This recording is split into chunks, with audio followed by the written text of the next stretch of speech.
はようございます。寺さんです。今日は私の使っているパネル層を動画にしてみたいと思います。自作のパネル層なんですが、10年ぐらい使っています。作った当初の様子をブログとかで紹介もしているので、そのブログもまだ残っていますので、それのリンクも説明欄の方に書いておきますので、よろしければ見てください。パネル層の簡単な説明をしておくと、ここに、丸ノコがついているんですが、丸ノコが回りながら下に降りてきて、直線に材料をカットするという機械です。よくあるのはホームセンターとかでベニヤとかをカットしてくれるサービスとかあると思うんですけど、ほとんどパネル層で切ってる場合が多いと思います。細かく見ていきたいと思います。金物が30、50の金物が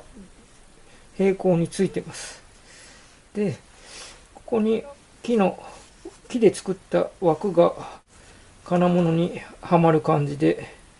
できてます。で、そこに丸ノコをつけてる形になります。ここに、ここもちょっと見えてるんですけど、敷き滑り、抵抗を少なくするために建具とかで使う敷き滑りをつけてます。それから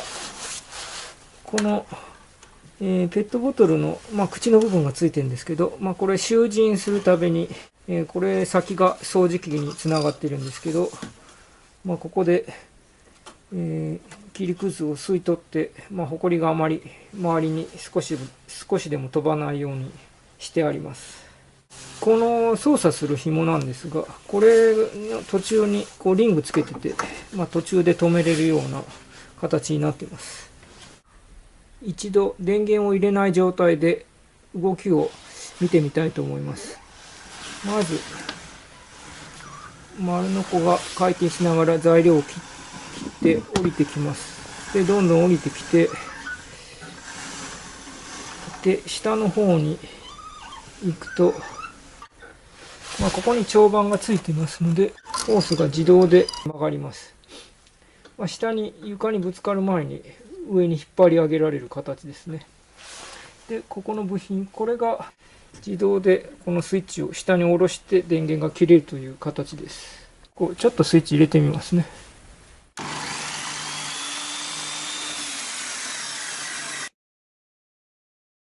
この集塵のホースなんですが、これは洗濯機につけるホースですよね。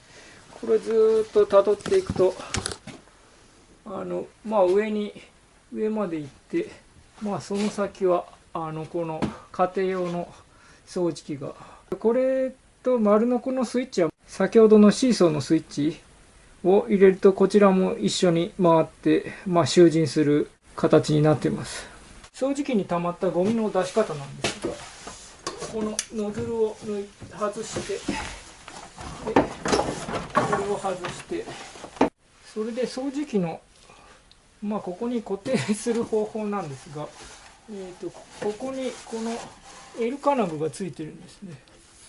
で、これがちょっとここに車輪の前を引っ掛けるみたいな形にして、車輪のここに金物がL 金具を引っ掛けて、宙吊りにしている形ですね。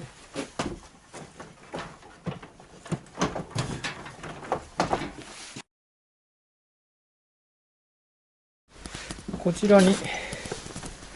ピードコントローラーがついています。丸ノコの回転する速さを変えて、材料の厚みに合わせて最適なスピードでカットできるという調整ができます。それから丸ノコの重さのバランスを取るのにウエイトがついています。ここにちょっと見えているんですが、動かすと分かりやすいと思うんですが、丸ノコが下がると上がって、上げると下がるというウエイトが、ペットボトルに何でもいいんですけど、ケーサっていう白い砂を入れてますね。それワイヤーで、ペットボトルに入れたものを吊って、でこれで丸ノコとバランスをとってます。これがないと丸ノコの当然重みで下に落ちて上に上げるのが重いですよね。で、材料を切るときもすごいスピードで降りてくるという、降りるというよりも落ちる形になるので、ウエイトで、12ミリ合板切るのにちょうどスピードがいいように合わせて調整して入れてます。ウエイトの、重さなんですが、丸ノコの方がちょっと重くしています。丸ノコの方が重いことによって、切りながら自動で降りてくるという形にできるので、ウエイトの方が重いと、手を離すと丸ノコがどんどん上がっていくっていうことですよね。切れないってことになりますね。下に降りてこないので、手で下ろせばいいんですけど、なるだけ手で触りたくないので、こういうウエイトで半自動になるようにしています。先ほどのスピードコントローラー、あれで細かい調整はして、大まかにはウエイトで調整にしてあります。横から、丸ノコとウエイトの移動するところをちょっと映してみます。丸ノコがちょっと映ってますね。刃が見えてますかね。で、こう丸ノコを下ろすと、こうつながってるワイヤーがこう移動して、でウエイトが上がってくるっていう形です。実際にこれを使って切ってみたいと思います。で、まずこれ自作なんで直角が完全に出ていないんですよね。で、ただ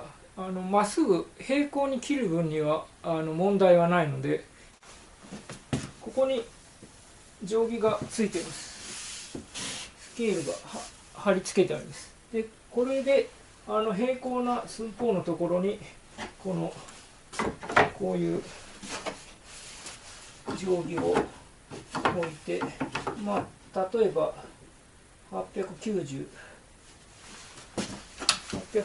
でこう合わせます。上も下も890に上下合わせます。で、ここに材料をここにつけて機械で切ると890に切れるっていう形になります。ここが890になってますね。ここにで、上もこれも890です。それから細かいことなんですが、これが定規なんですが、ここをちょっと斜めに書いてます。切ってます。これまっすぐだと材料をこう寄せた時にこういうふうに木くずがこういうふうに押されてどんどん溜まってきますよね。で、ここ書いてないと多分ここら辺でゴミが間に入ってこの定規に当たらない形になるんですよね。で、斜めに切ってるからこう下でゴミが外に押し出されて、この寸法の定規の面までちゃんと当たります。これがないと当然ここまでいけないですね。ゴミが間に入って。まずここは全部一度上に上げます。で、ここに、このリングがついてて、ここに引っ掛けれるようになったので、ここにかけると、一番上で止まります。で、ここにちょっと磁石つけてるんですけど、これはホースが邪魔な時に、ここに引っ掛けるっていう、それの磁石です。先ほど890にセットしているので、その定規をその寸法で切ります。これは12ミリの合板です。で、先ほどのこの定規、ここに材料をこうぶつけて、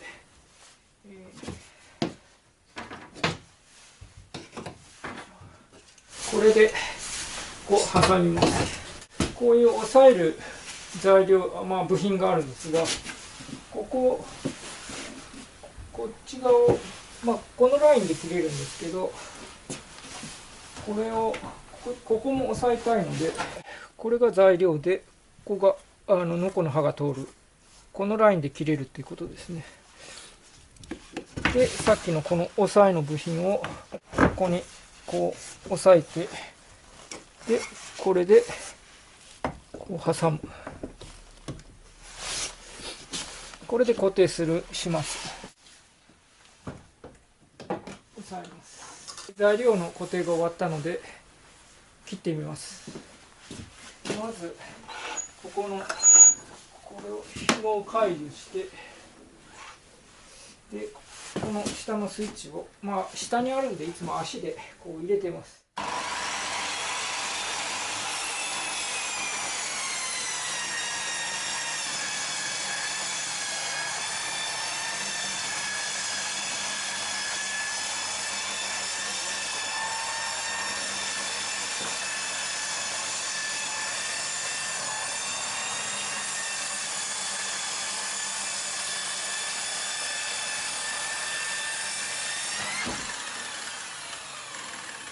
最後はスイッチで勝手に切れます。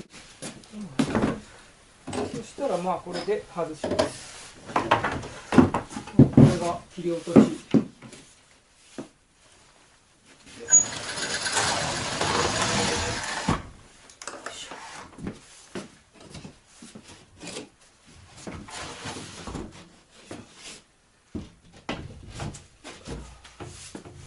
こういう感じです。これまっすぐ切れてると思いますが、いかがですか。定規をちょっと位置を変えて細く切ります。先ほどこちらを落としたので、ここから細い材料を切っていきたいと思います。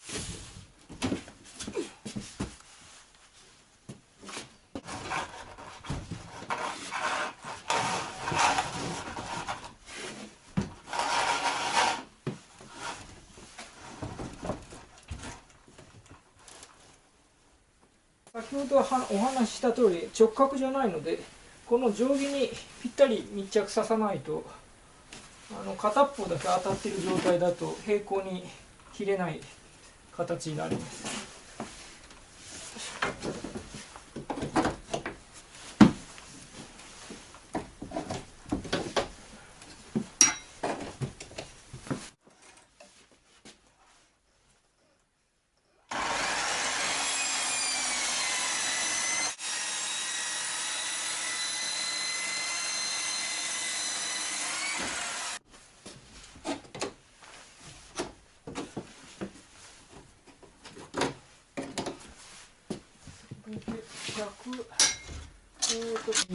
134で、下も134。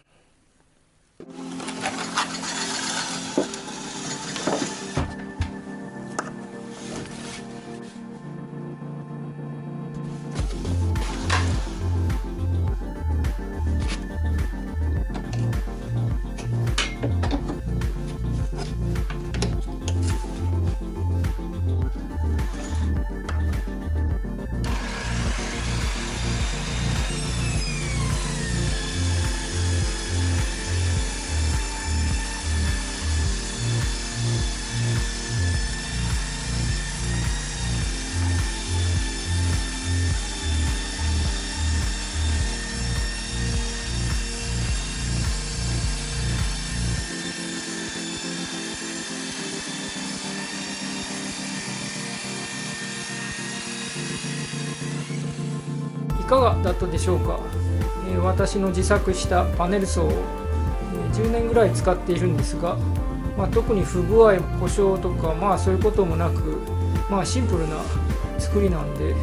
あとは細かく改良しながら